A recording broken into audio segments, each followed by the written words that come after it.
Halo loh, apa kabar? Semoga selalu dalam keadaan sehat walafiat, tetap semangat ya, walaupun situasi negara ini makin tidak jelas ya.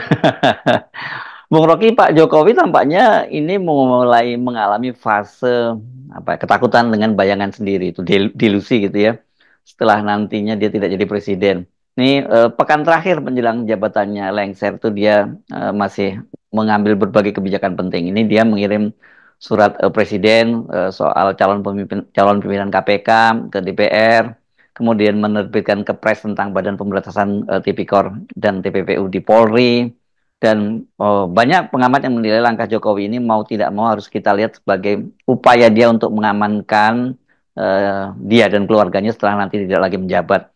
Nah, pada saat yang bersamaan ini, orang juga melihat Pak Jokowi ini kok kayak narsis ya, mengalami yang disebut gejalanya MPD gitu, narcissistic personality disorder, karena dia mengerahkan relawan dan buzzernya untuk mengucapkan terima kasih kepada dirinya.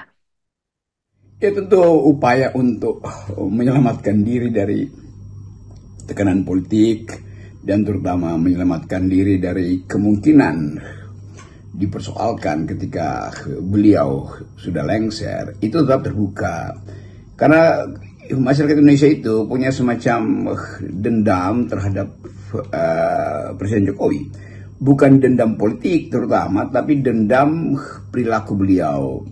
Dan kalau dendam politik ya itu urusan partai, tetapi secara sosial, basis sosial kita punya satu prinsip bahwa yang diucapkan oleh seseorang, apalagi yang berkuasa, dan ternyata dia sebetulnya dia menipu rakyat, itu akan diingat dalam memori kolektif. Kalau memori politik itu selesai dalam transaksi, itu soalnya kan. Jadi bisa aja Pak Jokowi dia punya aparat di dalam kabinet Pak Prabowo, apalagi aparat tertingginya adalah anaknya sendiri. Tetapi membujuk rakyat itu agak susah tuh. Sampai sekarang Pak Harto bahkan masih dianggap sebagai pemimpin yang berhasil menjaga pertumbuhan, menghasilkan infrastruktur, walaupun Pak Harto punya problem politik. Jadi problem politiknya dilupain, jasa-jasa beliau itu tetap diingat tuh. Apa namanya, di belakang truk masih ada tulisan enak zamanku toh, kira-kira begitu kan. Jadi itu yang kita sebut antropologi ingatan.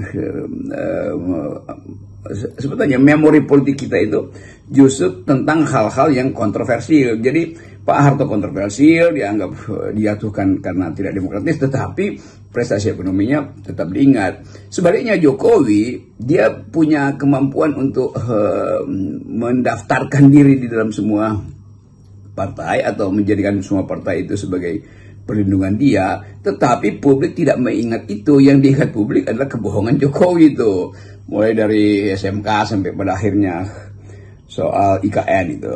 Dan sekarang kita lihat bagaimana Jokowi menyelamatkan diri. Dia pasang di semua sudut kota itu gambar tentang dia sendiri. Bayangin coba, Pak Mahfud Amin gak ada di situ tuh. Dia cuma pasang sendiri dan disuruh supaya dipasang di tempat-tempat strategis menjelang dia lengser. Kan itu menunjukkan dia takut sendiri kan. Jadi ketakutan itu di bail out oleh psikologi bahwa dia masih dilulukan. Jadi semacam gejala kejiwaan, tanpa kamera orang nggak bisa hidup. Itu problem atau prinsip dalam propaganda. Supaya diingatkan maka mesti secara visual diperlihatkan. Itu terima kasih Jokowi. Sekarang kita tanya, kata terima kasih Jokowi dari siapa? Dari rakyat. Bagaimana dari rakyat? Spanduknya standar semua semewah itu, mana ada rakyat yang bisa masang beli untuk secara jujur mengatakan terima kasih pada Jokowi. Itu soal psikologi Jokowi yang di ujung kekuasaan masih diganggu oleh keinginan dia sendiri atau kapasitas dia untuk menerima fakta itu tertutup, dan itu yang kita sebut sebagai pemimpin yang delusional.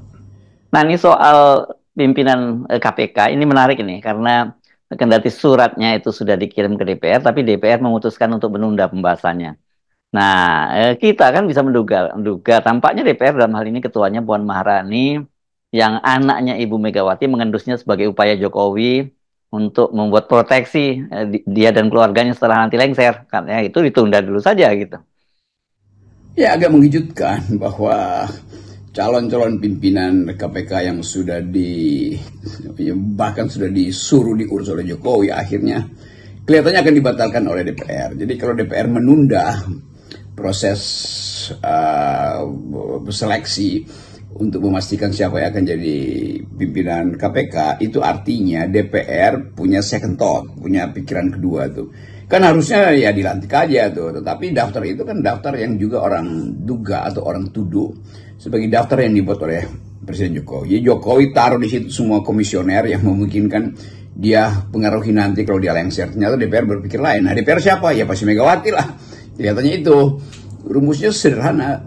DPR menunggu pemerintahan baru. Apa hubungannya? Itu berarti kalau ada kasus hari-hari ini nggak perlu ada penanganan KPK, ya bisa ditunda sprindiknya. Tetapi yang menarik adalah DPR tidak memenuhi keinginan Presiden Jokowi untuk meloloskan pimpinan-pimpinan yang sudah dia tandatangani. Dan itu yang akan jadi pertanyaan juga, kenapa udah Presiden udah bikin keputusan tetapi DPR menunda itu. Jadi selalu ada jejak yang masih bisa kita uji itu. Apakah ini jejak yang ditinggalkan oleh Jokowi akan dihapus oleh DPR?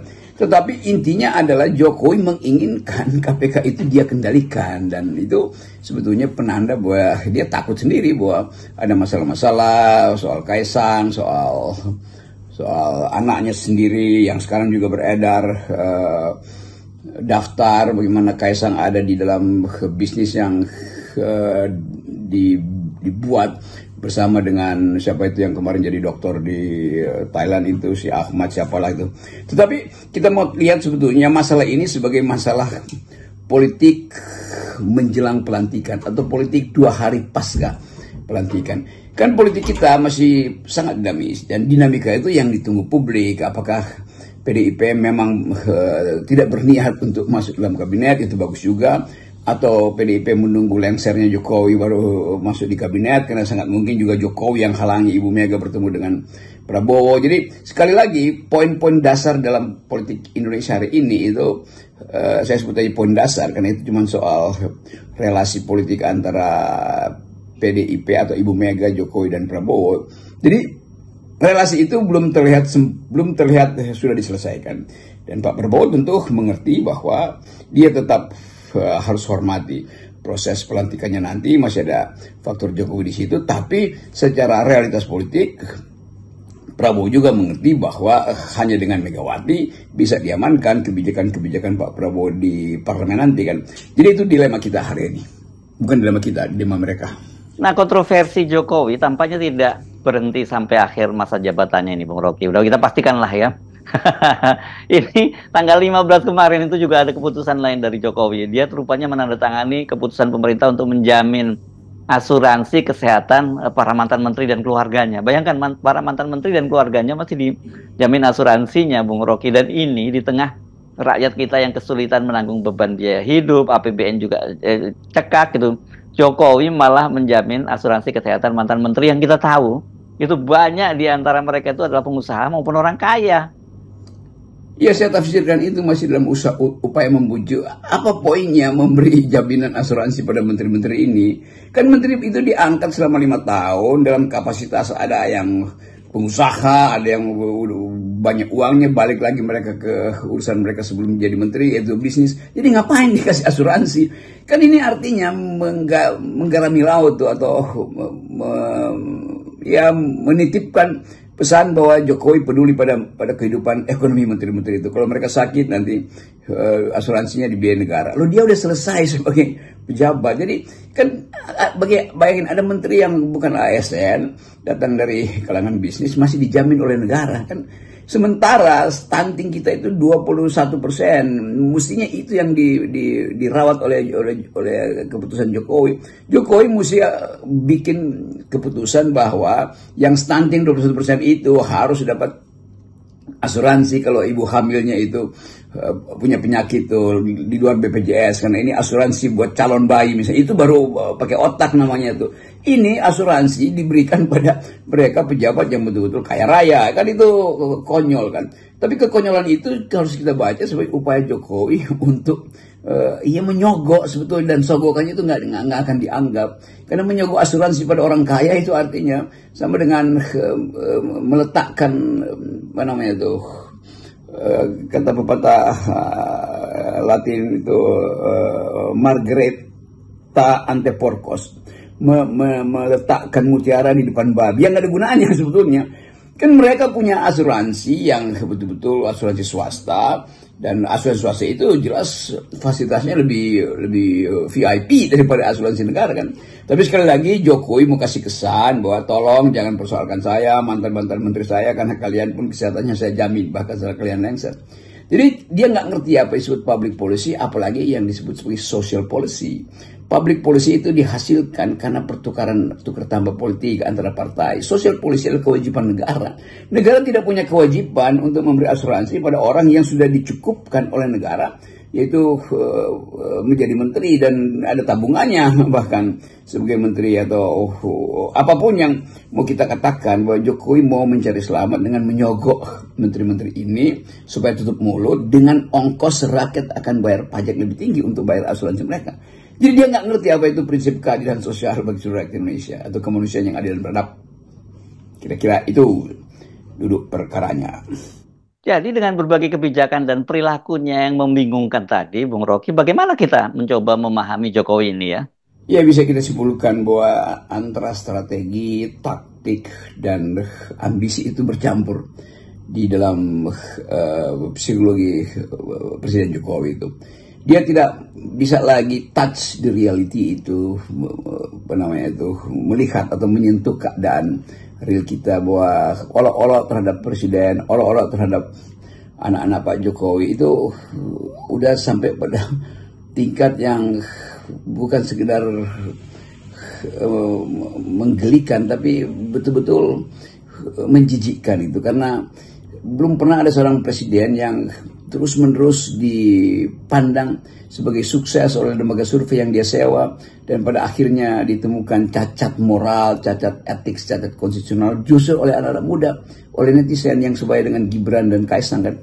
Jadi kita mau lihat bagaimana netizen ini menilai masa depan politik kita 5 tahun ke depan dengan hadirnya dinasti Jokowi dalam kabinet Pak Prabowo. Saya mau terangkan itu sebagai soal yang akan membebani Pak Prabowo itu. Tetapi oke, itu Pak Prabowo mungkin mengambil siasat untuk menunda proses purifikasi setelah Jokowi lengser. Tetapi purifikasi itu kan harusnya total, bahwa di dalamnya masih ada Gibran yang justru adalah elemen toksik di dalam politik Indonesia dari versi netizen ya, dan dari versi umum atau sebut aja dari versi universal cara kita melihat politik. Jadi kemampuan kita untuk mendiktekan sesuatu yang baru pada Pak Prabowo nanti itu pasti akan tetap berlangsung. Mendiktekan yang baru artinya mengingatkan pada Prabowo bahwa legitimasinya tetap ada masalah. Mengingatkan pada Pak Prabowo kesulitan ekonomi kita itu 8.000 sekian triliun yang mesti dibayar sebagai utang itu akan membebani APBN.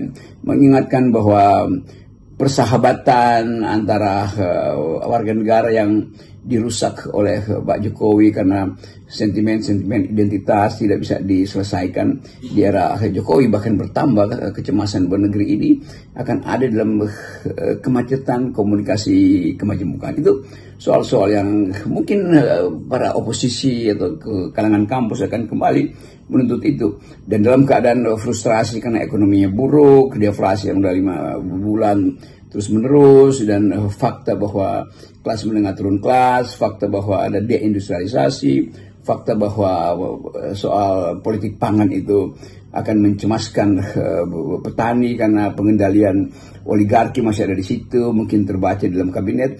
Jadi semua hal yang memungkinkan kita gelisah masih ada di situ. Tetapi kita percaya bahwa ada kepemimpinan baru, oke, nggak ada soal.